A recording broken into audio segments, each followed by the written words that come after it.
Brew Strong is brought to you by Blickman Engineering, home of the top-tier brewing stand. Visit them online at blickmanengineering.com.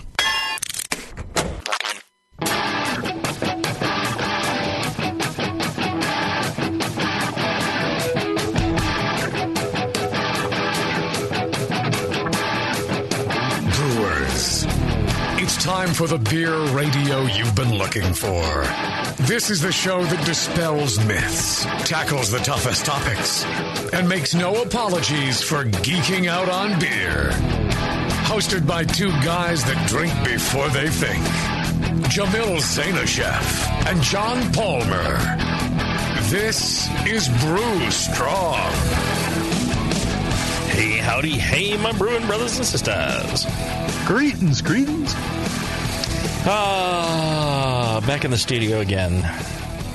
Back in the studio again. It's like being back in the saddle. What song is that? Yeah, I don't know. It's an original, maybe. Yeah, it's original. I just came up with it. Yeah. So, pierced anything lately, Taylor? No comment. You pierce it with a staple it's not gun? PG enough for Brew Strong. Because we're so PG on this show. John sent me a picture of the staple through his thumb, and my response was, well, at least you weren't stapling with your dick. Yes. Yeah. That would have been this is my first piercing in my life, yes. Right. Yeah, now you can say that you've gotten a piercing before. Yeah. So Right. that puts me right up there with you, Porno. Yeah, you should put like a little loop earring through your thumb. I mean, you had the chance. Yeah. But it might have caught on things, you know. Yeah, you could have like hung your beer from it or something. That's true. Hey, no. Now you tell me. God. Yeah. See, you should just have your thumb removed and replaced with like a titanium bottle opener. Yes. Or cup or something. Yes. I mean, what are you using your thumb for anyways? A staple holder? Bottle opener, yeah. Yeah. Oh, boy. So what are you been up to? Work. Brewing something interesting over there? Yeah, we're making a new beer right now called Death Mud.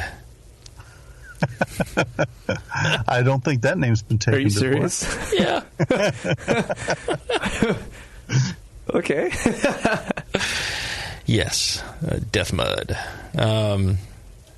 It is a 12% bourbon barrel aged, rich, viscous. It's like the Louisiana mud drinks that you get in a jug. You ever see those things? And with chocolate and vanilla and coconut. Sounds right up my alley, man. I knew it would be. Yeah. Death Mud. Coming to an outlet near you soon. We'll probably have it ready in another week or so. Interesting. Death Mud. And then I'm thinking we'll make Death Mud extra sludgy. Huh? More chocolate or? More sludge. More sludge. All right. Oh, yeah. Add more sludge. Uh-huh. It's important. Well, it's pretty sludgy to start with. I mean, it is Death Mud. So, yeah. That's what we've been working on. That, the distillery, the restaurant. Oh, been busy. Is the restaurant open yet or no? Yeah, we're serving really delicious burgers. Oh, awesome. Chicken strips, wings, fries, deep fried Brussels sprouts. Oh, I always love those. Bacon and butter and garlic and Parmesan and yes. And we're expanding our menu. We started off with just a limited menu to make sure we could make things really well. Right. And as we have perfected each item, we're moving on to the next. So having a lot of fun with that. Now, your daughters, the cooks and serving people, or? No. Both of them have other jobs. Oh. They're no longer there. No longer under the thumb, Right. One works as an EMT, and the other works in slapping around the insurance companies on denying healthcare claims from people. Nice. Rad. Yeah. I'm like, yeah, that's a nice job. Yeah. Because, people reject certain things. Like, I think, and when that happens, when you go in California, you go to like, hey, they shouldn't be rejecting this. These are the people that look at those things and go, yeah, insurance company, and then they speak fluent legalese. Well, and they're fully funded by fines against the insurance companies. So it doesn't even cost the public any money. The insurance companies have to pay for all the terrible things they do. And then that helps fund the whole group. I like it. Yeah. Well, that's a pretty good way of making that happen. Yeah. Otherwise, I tell you, some of these insurance companies, they get away with murder. Probably literally. Yeah. Yeah. Actually. Speaking of getting away with murder. Our good friend John Blickman. Not the best segue we've ever done. Yeah. I wonder if John Blickman's murdered anybody. Do you think he's got some no one would skeletons know, in his closet? Yeah. Oh, he literally. Yeah. Literally. I mean, with all that machinery he's got, yeah, you can dispose of something pretty quick. He's a clever guy. Mm-hmm. He'd make sure he wasn't caught. Mm-hmm. If you ever needed somebody murdered, Blickman's your guy. He'd make sure to dispose of the body. No one know. Cover all his tracks. He'd probably have it done remotely. He'd have build some piece of equipment. Probably like some brew stand that he's sending to Taylor, someone to Porno Steve, a fermenter,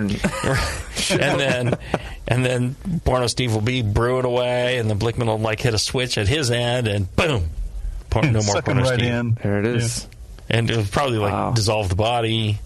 Yeah. Your roommates would drink it, going, I wonder where Steve's at, and then there you go. Yeah. That's it. That'd be it, and no one would ever know. That's how clever John Blickman is. And he's also so clever that he's sponsored this show to keep this show going for, so many years now. And I think the very least he deserves is a thank you from all you listeners. You could email him. You could take 2 minutes out of your day to send him a quick thank you for sponsoring the show email to feedback@blickmanengineering.com. I know he appreciates getting those emails. It makes him feel good that his sponsorship actually has a benefit to people. He loves the homebrew community, so you should send him a little love right back. Picture your junk, whatever. Show him how excited you are that he's going to get his name tattooed on me somewhere. Send him that. Yeah, there you go. Show him how much I appreciate him. Right. Somebody get John Blickman's face tattooed on your butt cheek or something. Yeah, you'd love that. That would be somehow. I don't think those requests for equipment pictures was quite what he meant. But oh well. Oh yeah. Oh well, I totally misunderstood. I thought, my bad. All right. Today we are going to do live Q&A, and we're going to talk about starters. People endlessly have questions about starters. So we've pulled up, I think, 7 good questions about starters, and we will keep answering your questions about starters until people have no more questions about starters. That's what's going to happen. If you have questions about starters or anything else, send it to Brew Strong at thebrewingnetwork.com, and we'll get those questions. We won't answer them via email, but we will put them in the queue to answer during these Q&A shows. So Brew Strong at thebrewingnetwork.com. All right, why don't we try and knock out one question here real quick. All right, this one's about what exactly is quote-unquote proper pitching rate. As I understand it, the common wisdom is to use 0.75 million viable yeast cells per milliliter per degree Plato, based on work by George Fix in Principles of Brewing Science, which I have not yet read. I also have the understanding that yeast metabolism in the presence of sufficient sugars and oxygen will preferentially absorb the oxygen and reproduce, and will shift towards fermentation only after the oxygen is depleted. Mm-hmm. I expect this process is described in Dog Meat and Homeboy's yeast book, which I also haven't read yet. Now, assuming that I make a starter to grow the proper amount of yeast cells for my wort, is that proper amount based on a balanced biochemical reaction to allow all of those yeast cells to have just enough sugar to efficiently complete their metabolic cycle? Or does the proper pitching rate assume that there must also be an additional growth phase for the yeast within the wort before it can move on to fermenting that wort? In the first case, why would you need to worry about aerating, oxygenating the wort at all? Mm-hmm. Excellent question. Actually, makes a lot of sense, and clearly is understanding the processes and everything going in there. Who was that from? Charles Simchick. Huh. He only recently discovered the Brewing Network and has been catching up from the start of Brew Strong. Interesting. Well, Charles, I think you posed an excellent question here. Yes, towards the end there, he's asking, do you want some growth in the beer before fermentation begins? Yes. So you don't want to put in so much yeast that you get zero growth. Not having any growth affects the flavor profile of the fermented beer in a variety of ways. It can cause a lot of the fermentation compounds, some of the pathways in fermentation to be avoided, and you can end up with things like, more banana flavor or, a variety of things, or, the green apple character.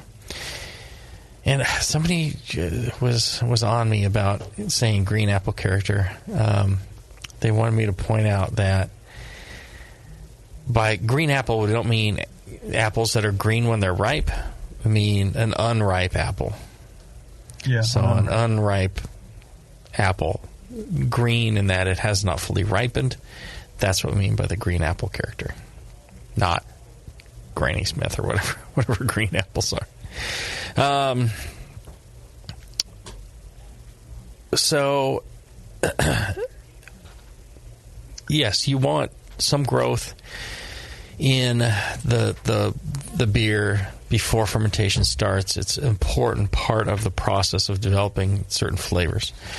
More growth, less growth, how rapid that happens, the nutrient levels provided, all this affects the flavor.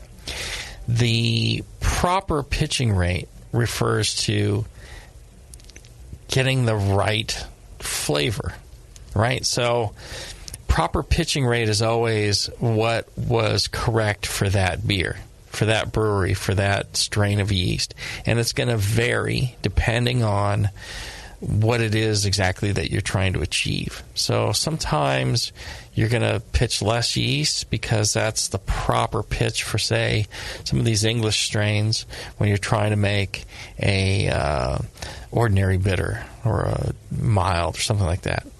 Sometimes you're going to, pitch more yeast because you're trying to make a lager that's cleaner, and you have all these varieties. One of the things that at Fuller's is they make their Chiswick Bitter, they make the London Pride, and they make the ESB, and 3 different strains of beer, and they pitch the same amount of yeast in each one. So the bitter has a higher pitching rate, the Pride a little less, and then the ESB even less. If you're talking about 0.75 per mil per Plato, it's less and less and less, and that affects the flavor, the fermentation profile. You get some of those alcohol notes and estery notes in the ESB that you don't get in some of the others because of that. And so that's one of the lower pitching rates tend to generate more esters. Mm-hmm. And so that's one of the effects of it. It's a little bit more, character it's a complicated versus subject, but it is the main rate. But for fullers, the proper pitching rate is actually lower on the ESB than it is on the Pride, on the bitter. Generally, what pitching rate refers to is you'd have the same rate, but that means you would put more yeast in a beer the higher the gravity was. So that tends to be a common way of doing things in the modern brewing scene. But that may not be the proper pitching rate. So the only way to really know the proper pitching rate is to, start with a given rate. And 0.75 is a really good rate for most ales and most yeasts. And start with that rate, see how that turns out. You might, split a wort and pitch 0.75 in one, pitch, 0.5 in another, and maybe, 1 in another. Try the three and see which one you like best. Well, if you prefer the results from 0.5 versus 0.75, well, then 0.5 is probably closer to your proper pitching rate for that style of beer, that wort, and that yeast. So that's kind of how you determine the proper pitching rate. Proper pitching rate just means that's exactly the amount of yeast you want for that beer. Is that a long way to answer this question? But I think you covered it. Yeah. Okay. The other aspect he asked was, aeration. He wasn't really sure how necessary that was. And I think a good way to answer that is that historically we aerate with these pitching rates we just talked about, and that produces beers with the flavors we expect. Mm-hmm. So you need aeration at the beginning of fermentation of the wort. What it does biochemically is it allows the yeast to generate, synthesize different amino acids and lipids that they need for their growth. And then depending on what that pitching rate is, a certain amount of yeast growth will occur. And as the fermentation takes off, and that's going to influence the flavor profile of the beer. So proper pitching rate is a way of saying that you're going to pitch enough yeast with enough aeration and enough growth to get the beer flavor that we're looking for. There you go. All right, let's take a short break. When we come back, we'll have more of your questions right after this. Are you looking for a simple brewing system that's great for all grain brewing, but everything on the market seems to be full of compromises? Blickman Engineering has the answer. The Blickman Brew Easy All Grain Brewing System. The Brew Easy is a complete system with easy upgrades and a beautiful compact design, perfect for any size brewing location. At its core, the Brew Easy is built on two gorgeous Blickman Boilermaker brew kettles, a high-temperature March pump, and either a top-tier gas burner or the new Boil Coil electric heater. The Brew Easy adapter lid allows the pots to stack on top of each other, forming an efficient, strong, and compact brewing setup that comes in 5, 10, and 20-gallon batch sizes. Upgrade your Brew Easy system with full automated control by adding a Blickman Tower of Power temp controller, and make moving around easy with the Blickman Kettle Cart. The Brew Easy is modular. If you already own a Boilermaker kettle, you can build your Brew Easy by purchasing just the modules you need. The new Brew Easy all-grain brewing system. See it today at BlickmanEngineering.com and brew with Blickman quality on your new Brew Easy. Since the first time the Brewing Network microphones turned on, More Beer was behind it. More Beer sponsors the programming on the BN because, like you, they love brewing. And like the Brewing Network, they love sharing their knowledge. Morebeer.com isn't just a website to place your next equipment or ingredient order. Morebeer.com also gives you access to free beer information that will make you a better brewer. Go to morebeer.com and click into the Learning Center. You'll find podcasts, technical facts, video tutorials, and more, including access to The Buzz, More Beer's social network of more than 5,000 members. And some of them might even be crazier about beer than you are. Get over to morebeer.com today and take advantage of The Buzz, the forum, the Learning Center, and make sure you're signed up to receive the newest More Beer catalog. More Beer, bringing you absolutely everything for beer making. Hey guys, what'll it be? I'm not sure. What do you recommend? A lot of people seem to like the Hefeweizen. Is that a German Hefeweizen or more of an American-style wheat beer? I'm not sure, but I can give you a taste. Okay, great. The Cicerone Certification Program certifies and educates beer professionals in order to elevate the beer experience for consumers. Unfortunately, not every bar is staffed with certified beer servers who can guide their customers through a beer list. Here you go, guys. Let me know what you think of the Hefeweizen. Oh, yeah. That's definitely more of an American meat. But I can hardly tell because this beer just smells like sour butter. I wonder how long it's been since they cleaned the draft line. Yeah, and look at the bubbles on the side of the glass. It's filthy. Somebody should tell these guys about the Cicerone program. For sure. How about we head somewhere else for another beer? Your server should give beer the same respect you do. Request quality.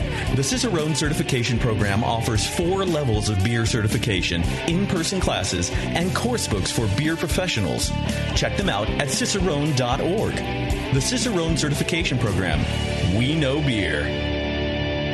Since 1979, Williams Brewing has offered the finest equipment and freshest ingredients and the best customer service in the business. Check out their brand new patent-pending mash and boil 110-volt electric mashing and boiling unit. This compact all-stainless unit lets you mash, sparge, and boil just about anywhere that has a 110-volt plug. Double-wall construction adds to efficiency and safety, and a precise thermostat keeps temperatures where you want them. Unlike insulated buckets and converted coolers, multiple temperature rest mashing is easy to do, all for under $300. They also feature the Mark II work pump, a magnetic drive high-temperature pump that does the work of pumps that cost twice as much, as well as exclusive Brewer's Edge regulators and quality Keg King kegs and disconnects. Check them out today at williamsbrewing.com to brews their vast selection.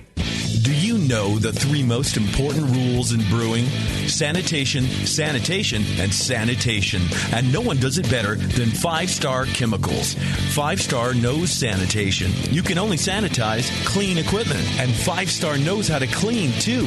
For craft brewers and home brewers, 5-Star has what you need to keep your fermenters, serving tanks, kegs, and draft lines sparkling and free of any beer-spoiling bacteria. PBW, caustic, acid cleaners, Star Sand, SaniClean, lubricants and defoamers, pH stabilizers, and more. 5-Star Chemicals has cleaning supplies, safety supplies, heat exchangers, pumps, hoses, and valves. And 5-Star is proud to offer eco-friendly products that exceed customer expectations. If you have a cleaning problem, you need the 5-Star solution. Visit 5starchemicals.com or call 800-782-7019. 800-782-7019 and get the 5-Star treatment today.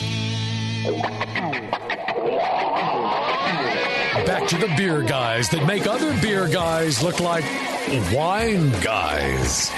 Brew Strong. All right, we're back. Answering your questions about yeast starters. All right. One thing, if you are looking for yeast starter gear, stir plates or whatchamacallem, Erlenmeyer flasks, all that stuff, the good people at Great Fermentation is going to have that stuff for you. They're going to have just about everything you need.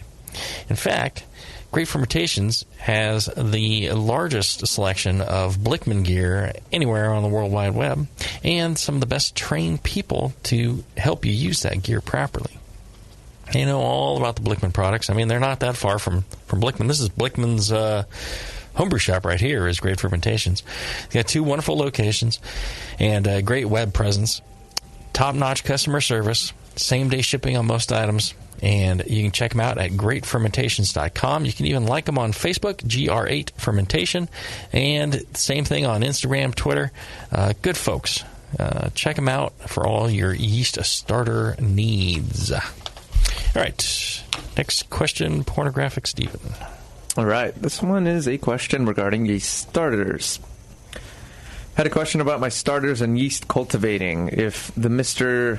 Malty app, spent $5, says I need a 1.5 liter starter from one vial of WLP001, can I make a 2 liter starter on my stir plate for 48 hours, then take 500 milliliters and put it in a sanitized mason jar and pitch the remaining 1.5 liters?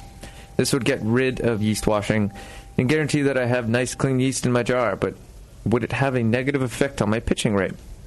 Could I then use the yeast in the jar to build another starter so the process could continue without me worrying about washing yeast from a high-gravity beer, etc.? Yeah, you can certainly do that. It will have a slight effect on the amount of yeast produced, but using those numbers, it really shouldn't be a problem. You just want to make sure that the starter's really well mixed, so when you take off the 500 mils, you're not taking off a real low part of the population, a real high dense part of the population. And especially, the yeast that's produced a little later on versus the yeast that's produced a little earlier, the ones that flock earlier and the ones that don't flock as early. You want to make sure you're selecting across the broad spectrum of that starter and not just at the end, decanting off the top liquid or something like that. And if you do that, you should be fine. It's a good way to go. A lot of people have been doing this in the past, or they'll save a little bit from one vial and they'll profit later on. So I don't see any real issues to that as long as you're storing it properly and taking care when you're selecting the yeast. You got anything to add to that, John? Nope, that sounds good. All right. Next question. Another yeast starter question. Hey guys, I've been listening. I got news for you. They're all yeast starter questions. What? What? My whole life has been turned upside down. This one's from Nathan. Hey guys, I've been listening to your shows in the podcast version for some time now. I've recently made a starter from a vial of WLP001 using your 1-to-10 ratio and some yeast nutrient. Put it on a stir plate at room temperature and let it do its thing. Before pitching, I decided to taste the decanted liquid, and it tasted tart, kind of like a sour beer. Is this normal? This is my first starter. I am not sure what to expect. I've been homebrewing for a few years and feel I have good form when it comes to sanitation. What would you say, John? Tart. It's how sour is it? Right. Is a question. Well, and because, when you're doing things like starters, a lot of times you get more acetaldehyde. Yeah. And that kind of character, sometimes people will say it's tart, or, sometimes people say it's astringent. They put all sorts of different, names to it. It generally does not taste very good. Right. Yeah, it doesn't taste like beer. Yeah. It tastes like yeast and wort, very umami kind of thing. And you do tend to get a lot of the green apple. I mean, it depends on the yeast strain and what. Yeah, all the acetaldehyde and diacetyl and so on. Yeah. Right. You can get quite a bit of stuff. So I'd say if it was truly sour, you might have ended up with some bacteria in there. One of the things why we tend not to try and stretch the starter growth too much is because you want to pitch enough into your starter that it rapidly outcompetes any bacteria. Mm-hmm. I don't know. Hard to say without tasting it myself or seeing it. It's just one of those things. I don't know. Yeah, hopefully his beer won't be sour, but that could happen. It could. You want to be careful. With proper technique, there's really very little danger of contaminating a starter. If you don't clean your equipment well, if you don't sanitize it. And usually with starters, I mean, you can boil right in the Erlenmeyer flask. You can get a borosilicate flask, and as long as it's got liquid in it, you can put it on the stove and just boil it right there. And put a loose piece of foil over the top, and the steam coming off of it will sanitize the entire vessel and the piece you have on top. And then you can just set that aside to cool down, and then you just need to sanitize whatever package there of yeast you're going to use as your starter. I always used isopropyl alcohol 70%, and I'd turn the sprayer till you get a real fine mist. Mist your hands, mist the package, mist the air around where your starter is. And if you spray it up into the air around there, a little fine cloud, it takes out pieces of dust and things like that are carrying bacteria and wild yeast. And then you just shake up your package, open it up, quickly lift the foil, pour it in, put the foil back down. That's it. It's going to be clean. That's all it takes. There should be no way that you have contamination if that's how you go. Contamination could have come from not sanitizing the jar. Right. Well, between starters, or maybe a spoon or a hydrometer, or some piece of equipment that you didn't clean well enough, between starters. Well, and the thing is to you can mix up your wort. If you use DME in cold water, the mix is really easy, and then you can take your hydrometer sample and you can say, okay, I'm in the right gravity range. Put your nutrients in, all that stuff. Then put it in your Erlenmeyer flask and then boil it. You don't have to boil it for 60 minutes. You boil it for just a few minutes, enough for that steam to rise up through the vessel and everything, and sanitize everything. And then that's it. I guarantee it's clean. So all your measuring and all that can happen separately from that on the dirty side. Once you do that, it's clean. You let that thing cool down, and then just toss your yeast in. And you shouldn't have any. Don't stick your fingers in the starter vessel. That's about it. I mean, it's real simple and easy to get good results. The other thought I had was, certain types of yeast will seem more acidic and more sour than others when you make starters with them. So that's another factor that it depends on the yeast. But there you go. All right. Let's go ahead and knock out another question. All right. I want to start making canned wort for starters, but I would like to make it maybe double strength to reduce storage space and jars required. Is distilled water sanitary enough to be added to concentrated starter wort without boiling, or must it be boiled? Another question is, will wort saved from previous boils, not mash runoff, work for a starter considering that it is separated from the trub and reduced to approximately 1.040 prior to use? Will the alpha acids present yeast issues? Understanding that an imperial stout-based starter wort dumped into a Belgian Golden Strong will have an effect on said Belgian Golden Strong flavor.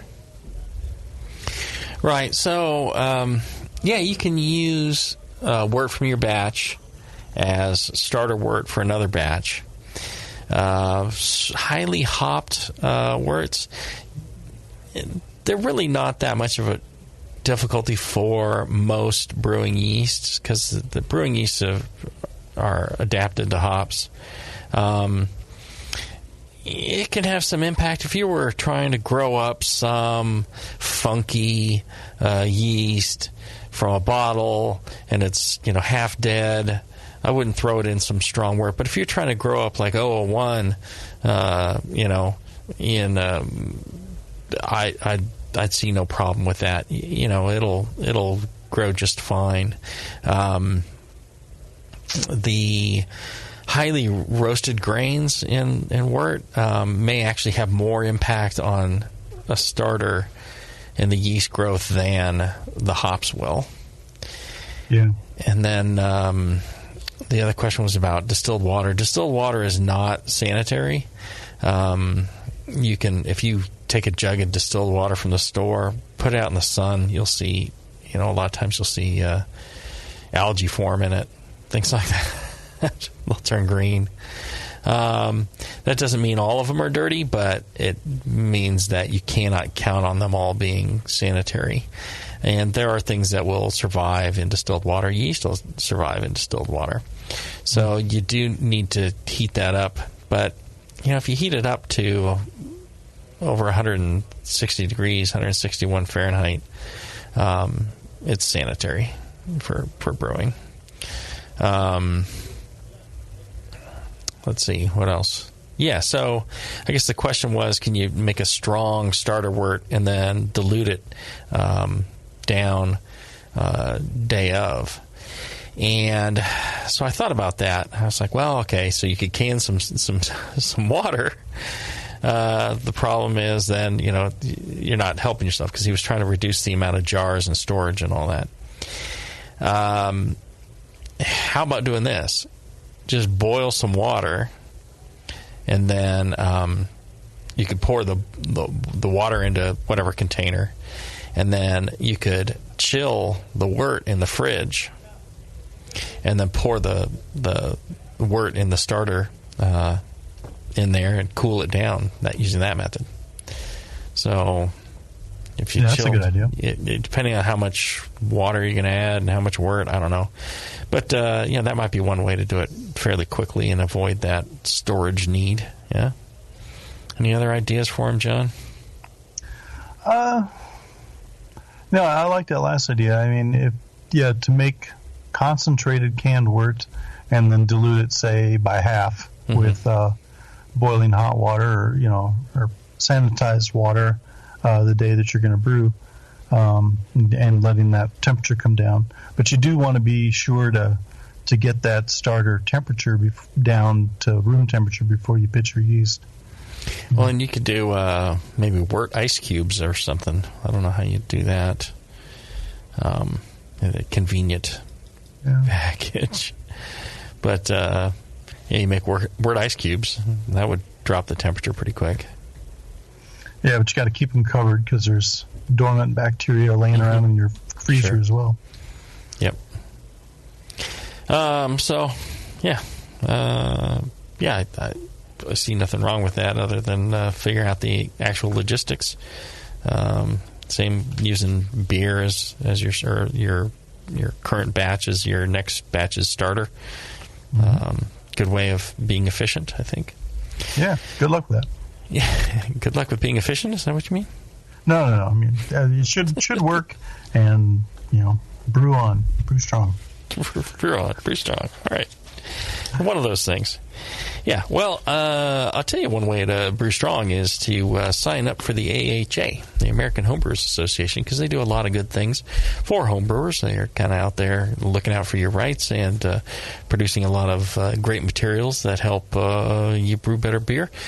For example, they've got great books, and right now, if you sign up for the AHA, or if you renew your membership using the link on the Brewing Network site, thebrewingnetwork.com /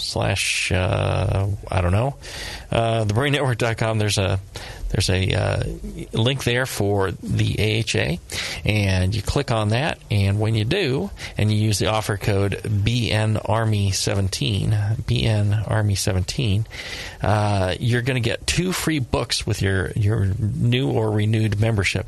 You're going to get a copy of Brewing Local and a copy of For the Love of Hops, all for free, just for signing up through the Brewing Network and using the offer code BNARMY17. All right, let's take a short break. When we come back, we'll have more of your starter questions right after this. If you work in retail sales, the restaurant industry, or are a new craft beer enthusiast, or you know someone who is, you have got to check out Beer 101. Beer 101 is an online course created for anyone wanting a quick introduction to the vast world of craft beer. Beer 101 covers the history of beer, brewing ingredients and processes, vital stats like ABV, SRM, IBU, and gravity, styles, tasting, glassware, and pairing beer with food. The Beer 101 course is offered by the Brewers Association at craftbeer.com. Also home to the truly awesome Beer Style Finder, a visual guide to every beer style. Quickly play with color, bitterness, and alcohol content to interactively explore the entire world of beer styles with a gorgeously designed interface to your favorite beverage. The new Beer 101 course and new Beer Style Finder are only available at craftbeer.com. Craftbeer.com, celebrating the best of American beer. Hey, my brewing brothers and sisters. This is Jamil Zainashev, and I want to tell you about Heretic Evil Twin. You might be familiar with my homebrew recipe, which uses massive late hopping to create a balance between the malty sweet and the hoppy bitter, along with an outrageous malt and hop character. I wanted a beer with the same bold hop and malt character, so we played around with the homebrew recipe until we were able to make a great commercial version too. We've created a beer rich in malt character, full of caramel, toast, biscuit, and an ever so subtle roast note. On top of that, we piled in an insane amount of Citra and Columbus hops at the end of the boil, as well as in dry hopping. This damn-the-cost approach to hopping gives Heretic's Evil Twin a great blast of citrus and tropical fruit that can't be matched by any other hop. The result is a bold, malty, hoppy, but easy-drinking beer. This is our top seller, our flagship beer, and I couldn't be prouder of it. Cheers. To find Heretic beers near you, click on Find Some at hereticbrewing.com. The 21st Amendment. Watch out! Do you like beer? They make beer. Watch out! Do you like friends and fun? They make friends and fun. Watch out! Do you still like to have a good time? The 21st Amendment. Watch out! The 21st Amendment in San Francisco, located at 563 2nd Street, 2 blocks from the building where baseball is seen and played. Try their beers in the pub or try them in the can, featuring Monk's Blood. Made with real monk. Watch out! So why not have the best time of your life? Go to the 21A and Sean O'Sullivan will personally greet you with a can of Monk's Blood. The 21st Amendment. Watch out! This advertisement is not in any way affiliated nor associated with the 21st Amendment Bar and Pub, nor its subsidiaries or affiliates. This telecast is not copywritten by the 21st Amendment for the private use of the Brewing Network. Any use of this telecast without Jamil Zainashev's consent is prohibited. Suck it, JP. Are you a member of the White Labs Customer Club? If not, you should be. It's the easiest way to earn free stuff for turning in your old homebrew labels from either Vials or Pure Pitch. All you have to do is save your labels and redeem them for things like free yeast, an exclusive White Labs t-shirt or sweatshirt, and even the opportunity to brew with the yeast man himself, Chris White. Signing up is easy. Just go to whitelabs.com/customer club, fill out the registration form, and then mail in your labels. They will return the favor by sending you awesome White Labs swag. Go sign up today at whitelabs.com/customer club. White Labs, pure yeast and fermentation since 1995.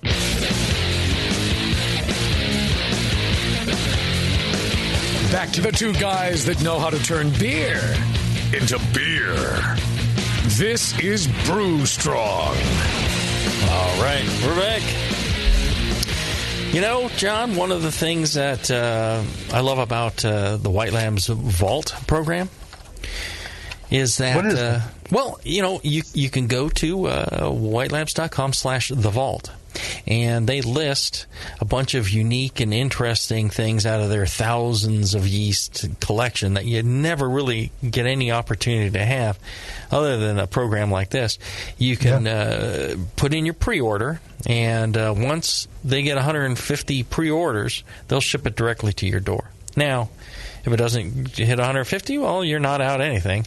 But it's really cool because it gives you an opportunity to get into these yeasts. And if you've got the ability to make starters, the cool thing is you could use a portion of this, grow up the starter, make a beer. You can harvest some of that yeast. You can make other starters. You could keep this thing going indefinitely. So if it's a strain that you've really love, and you can't get it outside of the vault, you can have this strain all to yourself. And that's pretty cool. So check it out. whitelabs.com/thevault. I think it's awesome that they make these rare and sometimes never before seen strains available to the public this way. And as a pro brewer, you can get them too. You just do 1.5 liters minimum, and you're able to get those cool yeasts that they're constantly working to find new yeasts and to bring them out based on what people are wanting. So very cool. All right, one more question there. Pornographic Steven. All right. When using a calculator to determine a yeast pitch rate, when the results tell me I need to make a 5 or 6 or even a 9-liter starter, how do I approach that? I own a 1 liter and 2 liter Erlenmeyer flask along with a stir plate. I assume I need to step up my starters, but I just don't really know exactly what to do when the calculator says something like 9 liters for a starter. Thanks. Yeah. Use more yeast packs.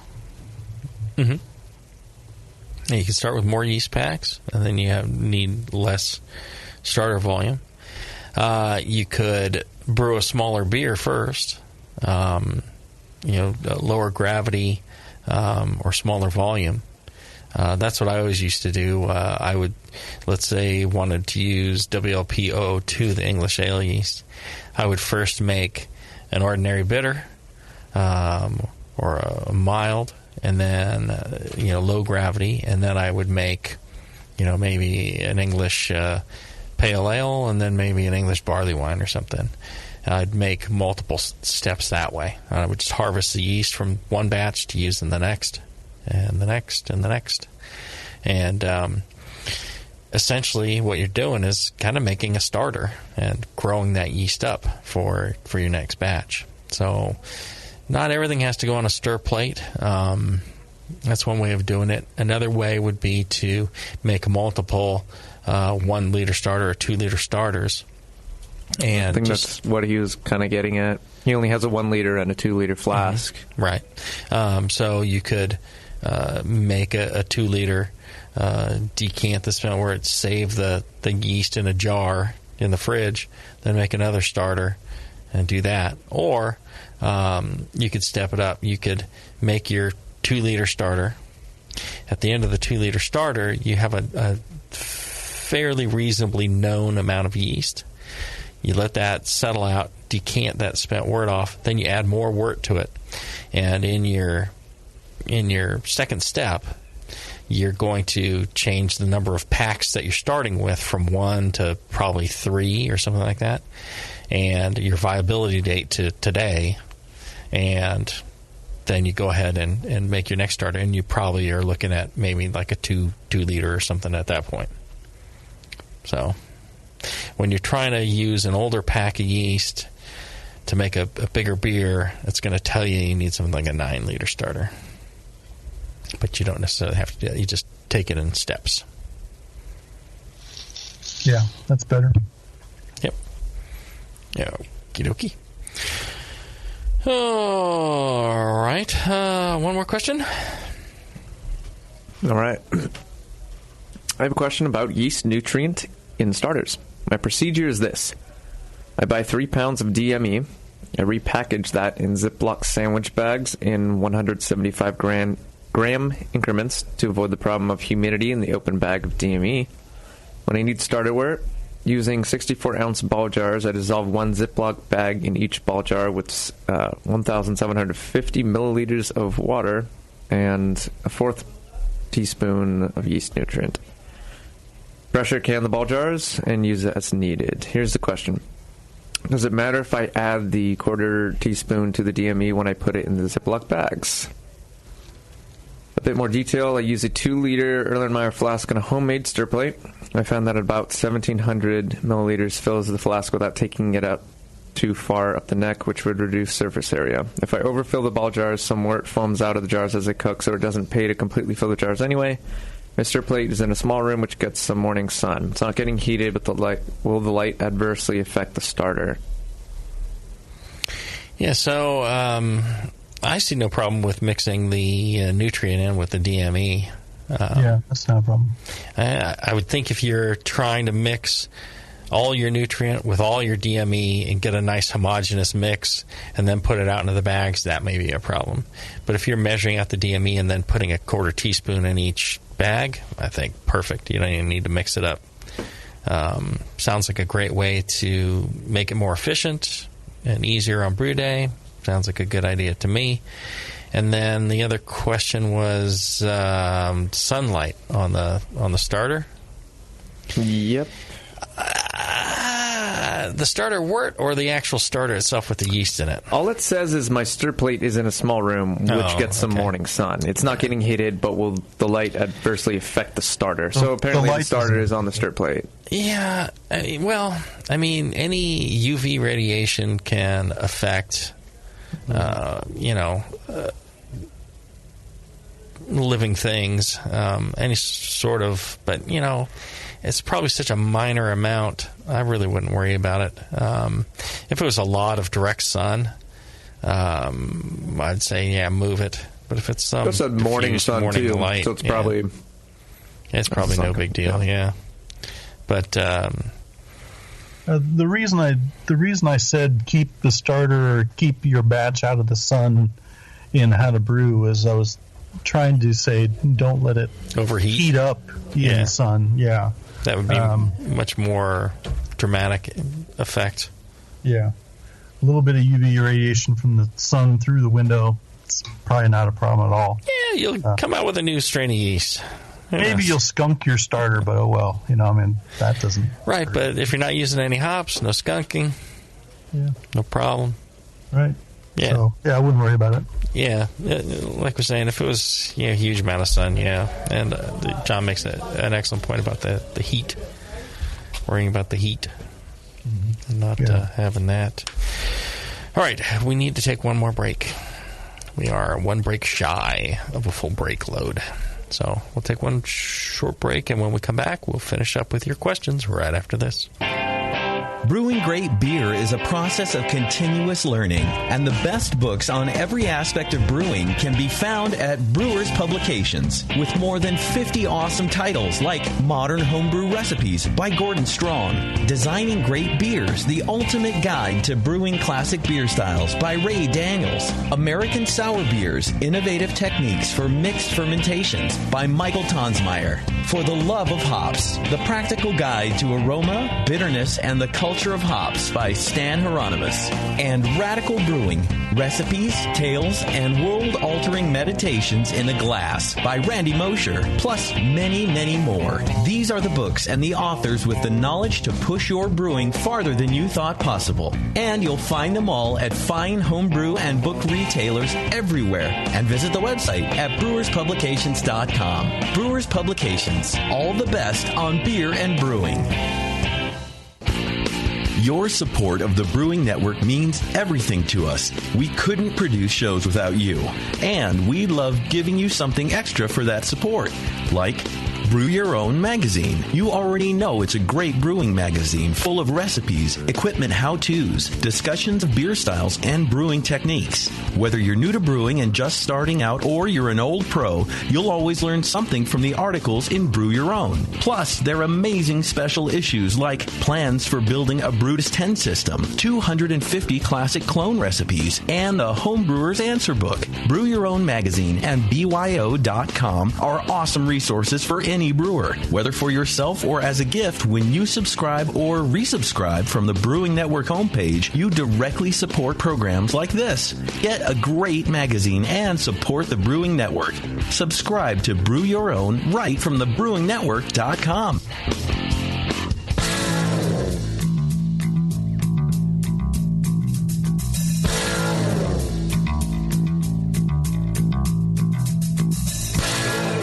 Learning to brew has never been so disgusting. This is Brew Strong. All right, we're back. And I want to tell you about another one of our fine sponsors, AdamandEve.com. They've got quite the selection of adult goodies, toys, fun things for the adult people to enjoy by themselves or with a friend. And you can find it all at AdamandEve.com. The prices are reasonable. Their customer service is great. And right now, if you use the offer code JAMIL, Jamil, at AdamandEve.com, you're going to get 50% off almost any one item. That's all you're going to pay. Because then they're going to give you 3 free DVDs, a free extra sensual gift, and free shipping on top of it. So all you got to do is pay the 50% off of the one item. And then you're getting all this stuff for free. And usually it's shipping and handling where all these free offers get you. But not this one. Not Adam and Eve. Good people. So use that offer code JAMIL, Jamil, at adamandeve.com today. All right. I think we got one last question, and then we are outie. Okay. So, if I brew on Sunday... Yes. Can Sunday. I take a Which Sunday? This Sunday? Another Sunday? Yes, says if I brew on Sunday. So it's any Sunday. Okay. A Sunday. All right. Can I We're take, brewing on a Sunday. On a All Sunday. Right. Okay. Can I take a 1,000 milliliter pull off the first boil and use that as a starter? Mm-hmm. I've been doing this for beers lately and pitching the next day at high Krausen. Do you guys see any issues with this method as long as sanitation is practiced properly? Mm-hmm. Could it work better than a DME starter to build the yeast up? Yeah, I'd say, if you were talking about doing this on a Monday or even a Tuesday, I'd say you'd be fine. But Sunday, I'm not so sure. Yeah, God's Day, I don't know. Right, It's God doesn't appreciate stealing wort from the beer that would be drinkable alcohol. Yeah. So Sunday, I don't know. What do you think, John? Sunday? Better than DME, I think that is the issue. Monday, not a problem. But on Sunday, being better than a DME might be a problem. Right. Yeah, it depends. I think one of the earlier questions from Travis was talking about taking starter or wort from the batch and making sure to water it down to like 1040. I think that's an important aspect of it. If you're going to make a starter, you don't want to use high gravity starter, super low gravity starter. You want something that'll give you good growth, but not really stress out the yeast. I don't know that it's any better. If you were brewing the same beer over and over and over again, I could see some plausible benefit to the ratio of sugars and the nutrient profile, and you're using that same yeast over and over again, then I could... That same wort, yeah. Maybe. But generally, I think, it'd probably work out just about the same. I don't think there'd be a huge advantage one way or another. I would make sure that you've added nutrients to your starter wort. If you're going to take that leader off, make sure that it's got the proper nutrients. A lot of times wort's deficient in zinc. Like one of the earlier questions, he was saying, hey, I got my DME, I add my nutrient to it. I think that's, a wise move. Yeah. As long as you're providing the proper conditions of, sugars for them to consume and, all the appropriate nutrients that they need for growth and to make their membranes pliable, the air that they need. I think, you could use just about any malt-based material. You don't want to use simple sugars because then the yeast stop making the enzyme to break down maltose. So that can be a problem. What else do you see in there, John? That was the main point. I mean, in terms of pulling, a liter of wort off of a boil to use for a starter, generally that's going to be fine, especially if it's a low adjunct wort. And it's on Sunday. Yeah. So, yeah. I was trying to come up with a Wimpy Burger reference and I couldn't. So yeah, go ahead. Sounds like a good plan. Yeah, there you go. There's your answer. Thanks for the questions.